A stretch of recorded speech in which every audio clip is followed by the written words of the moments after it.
Patawad kung tinulungan ko mahalal si BBM bilang Pangulo ng ating bansa.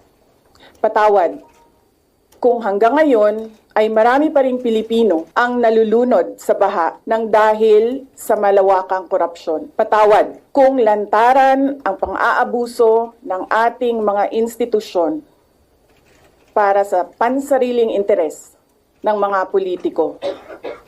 Patawad kung patuloy ang pagtaas ng presyo ng mga pangunahing bilihin habang nananatiling kapos ang kita ng bawat pamilya. Patawad kung wala man lang tayong tunay na seguridad sa pagkain. Patawad kung may nagkakasakit at binabawian bigla ng buhay dahil sa kakulangan ng maayos at epektibong healthcare system. Matapos ang matagal na pananahimik sa usapin ng 2028 presidential elections, formal nang inanunsyo ni Vice President Sara Duterte ang planong pagtakbo sa 2028 presidential elections. Humingi rin si VP Duterte ng tawad na naging kasangkapan siya sa pagkapanalo ni Pangulong Ferdinand Marcos Jr.